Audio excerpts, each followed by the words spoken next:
Hello, everyone. My name is Maxine Mchunguzi, and this is not the way I wanted to do this speech. I wanted it to be something we did together, to be able to hear you, to see you, to share space. I know that this isn't the graduation you wanted either. This video will not replace what our graduation would have been, but I'm hoping to share my thoughts with you across time and space in hopes of connecting. Even though we're not physically there, I want to start by acknowledging that the land on which the University of Redlands stands, the land on which we have spent the last 4 years, was first home to and continues to be cared for by the Serrano and Kauai people. I would like to thank all the faculty, administrators, staff, wonderful custodians, families, and alumni who made our collective graduation possible. I would like to say congratulations to the class of 2020. It's been and continues to be a truly wild ride, but we made it. I wish I could encapsulate every single person's experience in this speech, but I'm hoping parts of the speech will resonate with each of you. As an international student, I'm often asked 3 questions over and over again. 1, where is that accent from? 2, how did you find Redlands? And 3, how long or far do you have to travel to get here? Now, by the time I finished my sophomore year, I'd been asked these questions so many times I stopped answering them altogether, simply because I did not have the patience. But today, I'm going to grace you all with some answers. 1, I have a South African accent, not British or whatever other ones came to mind. 2, I found Redlands after doing countless hours of research on this amazing thing called Google. And lastly, I travel about 10,424 miles, or the equivalent of 20 hours on a flight to get to Redlands, California.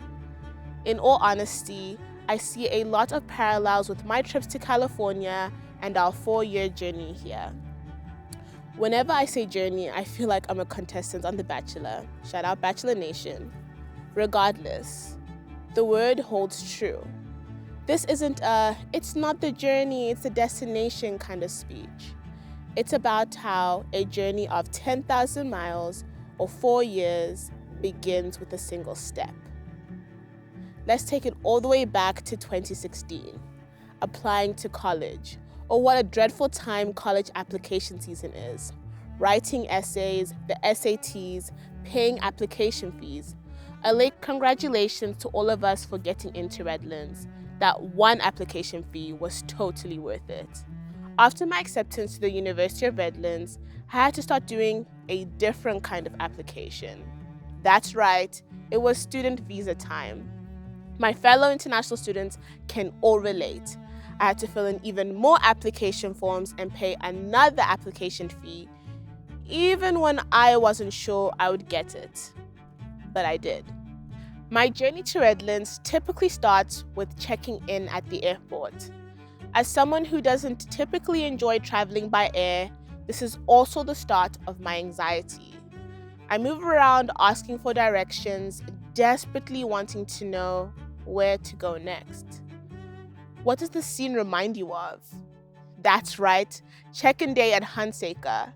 I will never forget when my mom and I had no idea where to go, but Ralphie stopped what he was doing and walked us all the way to Hunsaker to make sure we got there successfully. Check-in day highlights include student IDs and the unfortunate ID photos that still haunt us, those beloved Redlands lanyards that freshmen wear around their necks for the first few weeks until they realize it's just not that cool. The feeling of total and complete chaos. It all feels so monumental, but it is only the first step. Back at the airport, it's time to board. The precise moment you get to look around and see who will be coming along the journey with you. You pray the person in front of you doesn't recline their chair too far back, and the person behind you doesn't kick your chair. You try to time when to get to line. and you're always either too early or too late. We began our Redlands boarding experience at new student orientation. Put in groups, we look around to see the people we're going to spend the next few years with in the Redlands heat and start to wonder, who are we going to get close to? Who will be there for the late night runs to Target, parties on Greek Row, and all-nighters in the library? Once I'm in my seat, but before taking off, the air host begins to explain the rules of engagement, what is and is not allowed on the flight. The air hosts are there to alleviate the stress of the trip and make it even more comfortable. At the U of R, CAs and orientation leaders are our air hosts, there to give us guidance. Without my OLs, I definitely would have missed an orientation event or 7. Almost as soon as orientation starts, it's time for our parents and family members to depart. This is when reality hits us, when we realize that everything and everyone we have ever known will be left behind. It's time to take our next steps with different people. When my plane takes off, I look down through the window at the Johannesburg skyline and I realize that I'm about to find a new home. On my flights to Redlands, I'm in the air for over 20 hours. After takeoff, I hit cruising altitude. The seatbelt sign turns off, the lights dim, all the fearful flyers unclench. After a few months or years at Redlands, we finally reach cruising altitude 2. We have found our people, and we have found them in our own way.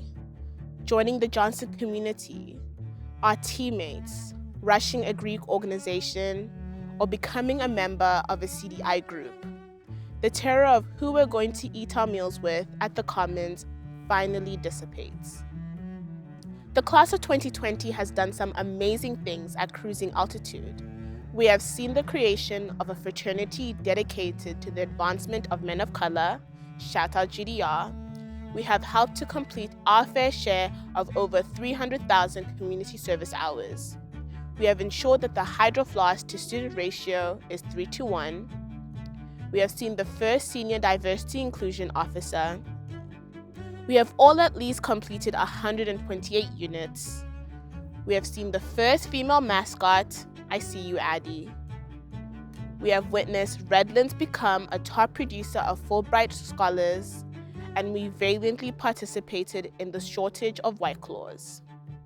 A special shout out to faculty members who have become mentors and friends. We could not have reached cruising altitude or accomplished what we are able to without you.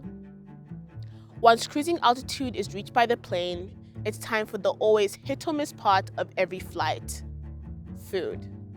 No one understands the perils of dining more than a U of R student.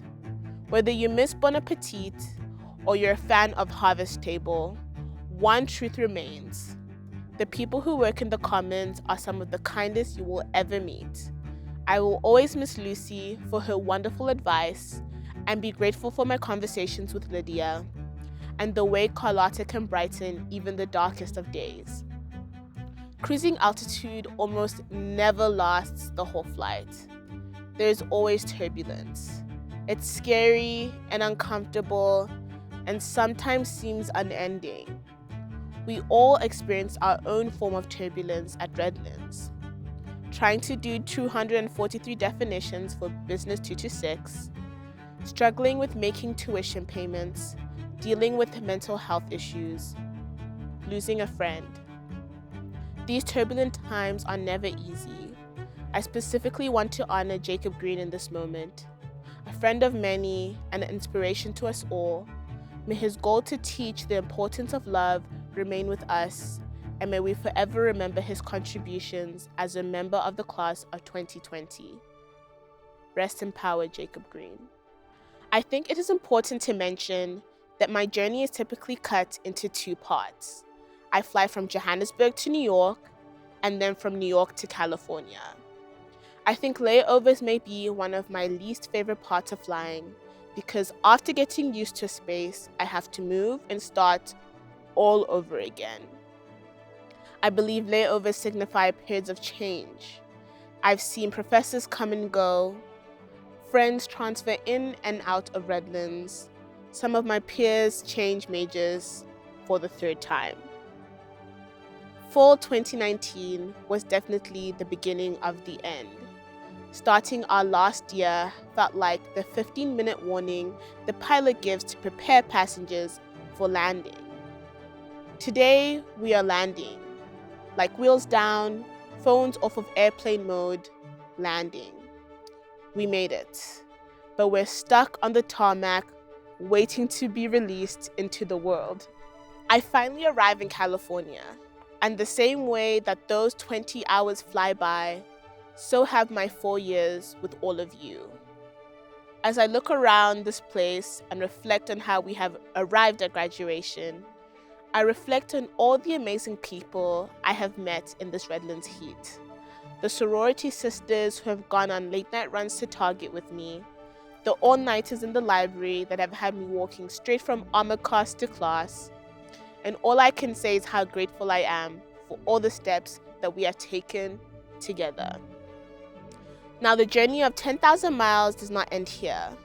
We will all continue to take steps and start other longer journeys. It doesn't feel like it now. Right now feels like a layover with the next flight delayed for an indefinable amount of time. But eventually, we'll take that next step.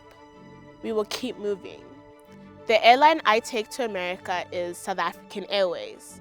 Their slogan is bringing Africa to the world and the world to Africa.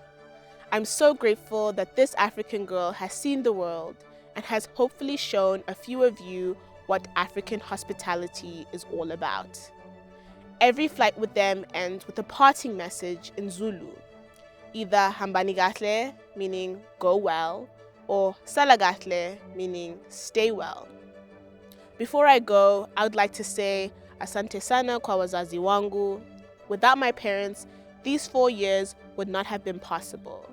And special mention to my mom for seeing me through all the periods of turbulence. Congratulations to the class of 2020 for all the steps you have taken to get to this moment. I hope you take Redlands to the world. Hambani kahle.